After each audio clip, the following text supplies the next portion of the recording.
साथियों, आज बाबा साहब भीमराव अम्बेडकर का 135वां जन्मदिन है। तो सब लोग आज आए हो गए हैं तो आपका हार्दिक स्वागत है। आप सब का बहुत बहुत धन्यवाद। लली बैठ तो बच्चों आ जाओ, सब लली आ जाओ।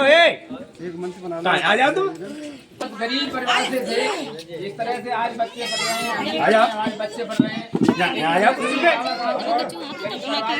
बैठ बस। आज के जिक्र टाइम करो में मत। बच्चों के पढ़ाई बैठो यहाँ की कुर्सी पे। गाड़ी व्यवस्था है, पंखन की व्यवस्था है, कूलर की व्यवस्था है। जब बाबा साहब पढ़ते थे उस टाइम पे तो लंप जलाई होती, लंप तेल की बाती जलाई होती, लंप पे पढ़ते थे। वो इतनी मेहनत करी थी उन्होंने, दिन रात पढ़ने के बाद उस टाइम पे बाबा साहब बैरिस्टर बने थे। बाहर विदेश में जाके वकालत की, वकालत के बाद बैरिस्टर बने, अपने देश के कानून मंत्री भी रहे थे। बाबा साहब ने गरीब लोगों के लिए, दलित पिछले दलित लोगों के लिए लड़ाई लड़ी थी। हम लोगों को पढ़ने का अधिकार नहीं था, हम लोगों को बोलने का अधिकार नहीं था, हम लोगों को बाजार में जाने का अधिकार नहीं था। तो ये साहब बाबा साहब की कृपा से हमें पढ़ाई का अधिकार मिला, बाजार जाने का अधिकार मिला, कपड़ा पहनने का अधिकार मिला, गाड़ियों में चलने का अधिकार मिला, इलेक्शन लड़ने का अधिकार मिला। आज हम वहाँ तक पहुँच गए हैं कि हम किसी से पीछे नहीं है, किसी से कम नहीं है। उनकी हर आदमी की, बड़े लोगों की हम बराबरी टक्कर कर सकते हैं। तो आदमी बच्चों से मैं यही विनय करता हूँ कि जिस तरह से हमारे बाबा साहब ने, भीमराव अम्बेडकर साहब ने संघर्ष किया था, लड़ाई लड़ी थी गरीब लोगों के लिए, उसी तरह से आज के भी बच्चे संघर्ष करें, ये प्रतिज्ञा लें कि हम भी पढ़ेंगे लिखेंगे। बाबा साहब के 3 उनके नारे थे, संघर्ष करो, संगठित बनो और शिक्षित बनो। शिक्षा वो शेरनी का दूध है, जो पिएगा वही दहाड़ेगा। बाबा साहब ने कहा था शिक्षा से हम कलेक्टर बन सकते हैं, डॉक्टर बन सकते हैं, पुलिस वाले बन सकते हैं, हम कोई भी हथियार अपने हाथ में ले सकते हैं। अनपढ़ रहेंगे तो लठ की लड़ाई लड़ेंगे, हमारे ऊपर मुकदमा लड़ेंगे।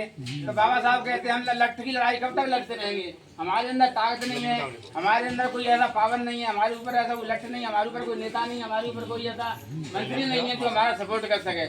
हमारे पास एक ही एक्ट है कि हम पढ़ेंगे लिखेंगे तो आगे बढ़ेंगे, नहीं तो वरना हम पीछे रह जाएंगे। तो सारे बच्चे संघर्ष कर लें, प्रतिज्ञा कर लें कि बाबा साहब की तरह हम भी पढ़ेंगे लिखेंगे, हर डिग्री प्राप्त करेंगे, वकील भी बनेंगे, डॉक्टर भी बनेंगे, पुलिस में भी भर्ती होंगे, फौज में भी भर्ती होंगे। तो जब तक हम पढ़ाई नहीं ले रहे हैं, पढ़ाई नहीं करेंगे, तब तक हमारा कोई हथियार नहीं है।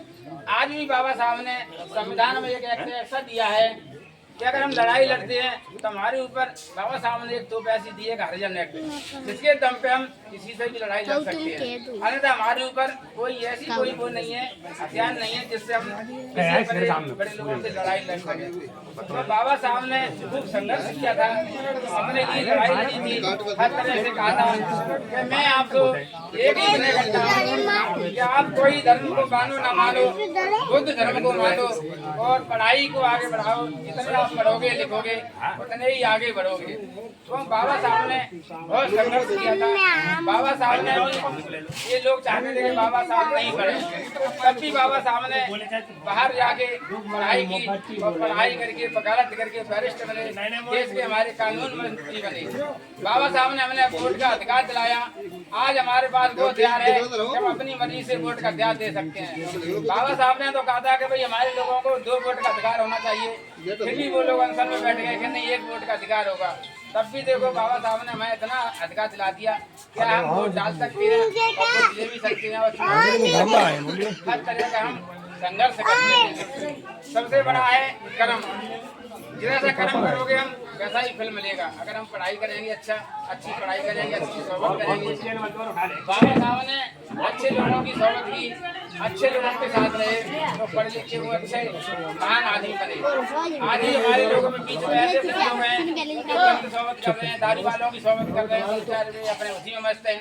जो पढ़े लिखों की सोबत कर रहे हैं तो अच्छी कोचिंग चला रहे हैं, मास्टरी कर रहे हैं। आज हमारे समाज में, आज हमारे गांव में भी कितने मास्टर हैं, सच्चिदानंद मास्टर साहब हैं, जयदयाल मास्टर साहब हैं और भी कई मास्टर हैं, हमारे रणवीर मास्टर हैं, कई पढ़ा रहे हैं आज।